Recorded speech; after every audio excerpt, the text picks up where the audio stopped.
Well, that was my next point. You would think with the media losing credibility, losing ratings, getting discredited, they would start being more credible. Instead, it seems like the lying has gone tenfold, wall to wall, as if they're in panic mode. I agree, absolutely, and nothing, I think, shows that more than the last 2 weeks. We're following on the Goldstone report about Israel, and then the UN requesting Israel to sign the Nuclear Non-Proliferation Treaty and submit to inspections, and Israel says no. Then Iran turns around and informs the IAEA they're starting to build a new facility, and it shows to the entire world. Iran is playing by the rules, Israel is not, and so what does the American media do? They crank up this nonstop rock and roll, full-tilt boogie propaganda campaign to resell the idea that Iran are the bad guys and the U.S. and Israel are the really good guys, and we should not pay attention to the fact that Iran is playing by the rules because they're only doing it to throw us off. Mike, let's talk about Iran, Afghanistan next, then get into the death of the dollar. Stay with us. What would your life be like? This is the end. Yeah. We're going to be getting into the drumbeat to abolish the dollar and replace it with something even worse. What that's going to mean to this nation is not pretty. This is much worse than any foreign military power could do to us. We're going to get more into the flu. Going to get into what's happening with these fusion centers, open announcements by the president of the federalization of society. But going back to Mike Rivero, Mike, you got cut off by the break getting into Iran. I had Ray McGovern on last week. He agreed with your analysis, the comments I've had. It was a total hoax.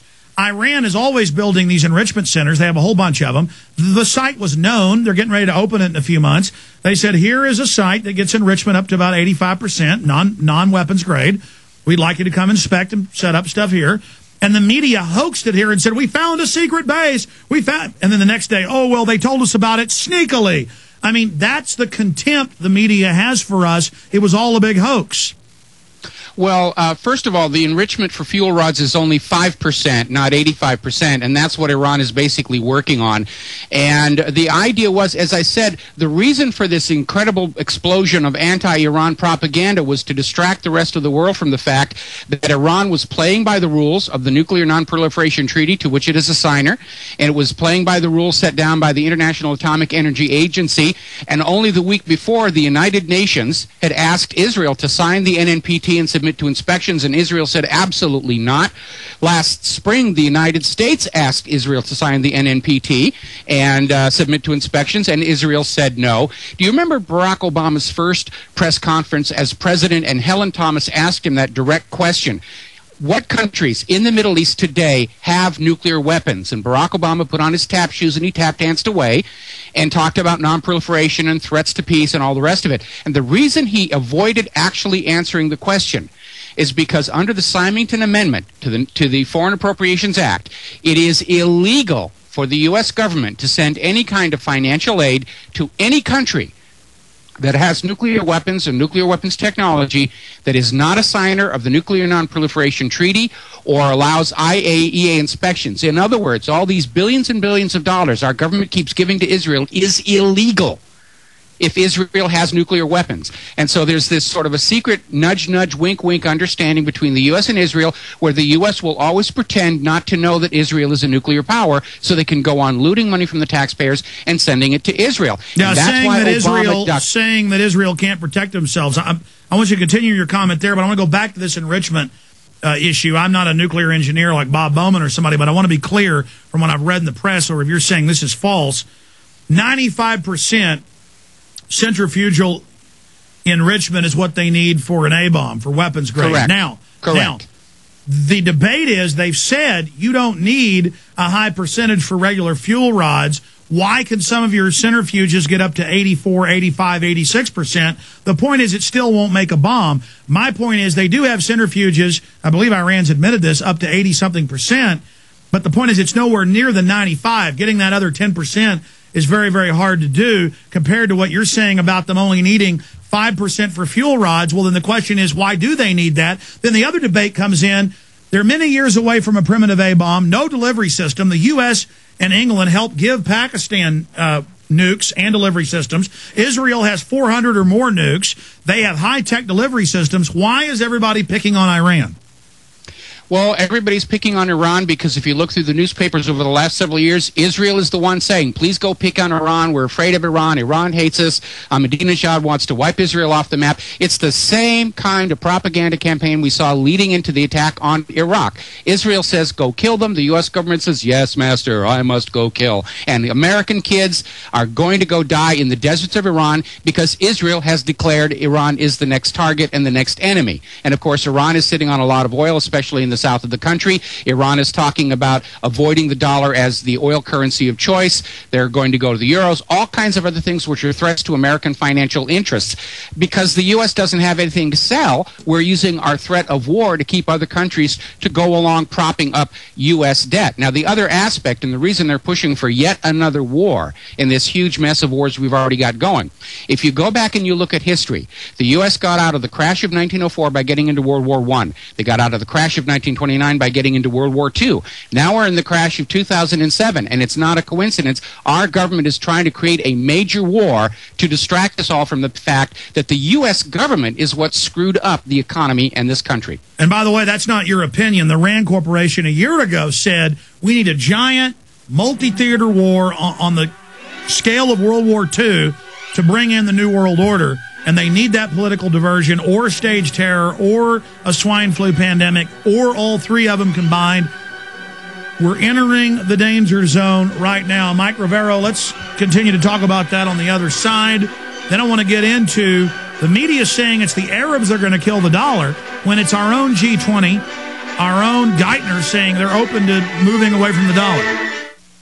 We're on the... Will die the miracle, for this is not America. Blossom fails to bloom this season. Promise not to stay too. Look, we have a corrupt elite who aren't going to turn loose. They're not going to stop what they're doing. They're not going to quit. And as long as we debate Barack Obama and George Bush and the new Mitt Romney, who's probably going to be the next Republican nominee, and, oh, he's a Mormon, he isn't, oh, look at Brett Favre, you know, he beat his old team yesterday, look at all the people extorting David Letterman and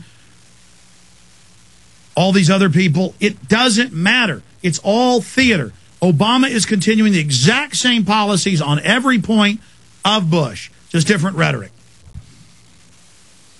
And things are only going to get worse and worse until we turn around and stop this. Coming up in about 10 minutes, I'm going to play for the world premiere of the new Fall of the Republic trailer. We're going to play it live here on air coming up in about 10 minutes, and we're going to be taking your calls. Going back to Mike Rivero, Mike, looking at the end of the dollar, I saw the headlines in the London Telegraph today. The Independent also reported it. The demise of the dollar are the headlines. And it says oil states are plotting. But we have the G20. We have Russia. We have China. We have the United States. Geithner saying, yeah, we're going to SDRs, bank to bank. We'll still have our regional currencies. It's just going to be global digital transfers where the banks don't just have countries back up new debts they create and that they then loan, but that now the banks will just issue debt themselves. They've always done that through fractional reserve banking. Now they're just removing the final links, and then they're going to make us back up their Ponzi schemes. And so how do you see them killing the dollar? I mean, this continual drumbeat of kill the dollar, kill the dollar, kill the dollar, kill the dollar, kill the dollar. And then I'm seeing product placement in ads for soft drinks about keep the dollar, dump the euro. So there's definitely a big fight going on. From your research, who are the players? I want your perspective. What's going on? What's the larger picture in all of this? And do you see this being a slow death of the dollar, phasing us into this new global bank where the banks openly become the world government? Well, it's a complex issue, and first of all, Saudi Arabia has already gone public saying that this story about this plot between the oil companies in Russia and the oil countries and Russia and China does not exist. Now, that doesn't necessarily mean it's so, but the dollar took a major beating, and obviously those countries still holding a lot of dollar reserves don't want that to happen. So there's a big deny, he said, she said going on. I tend to go with trusting Robert Fisk. He's got a good record for accuracy as to what's going on. As for the dollar, it's been dying a slow death ever since 1913, without question.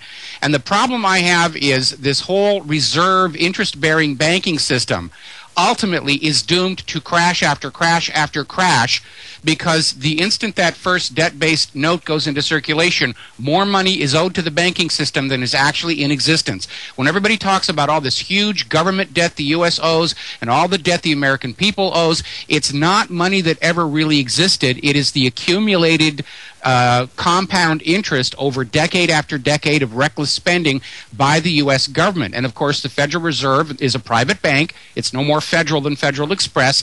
They encourage this. They encourage paying only the interest and never the principal. They support congressional campaigns for those candidates who will go on supporting this financial enslavement system.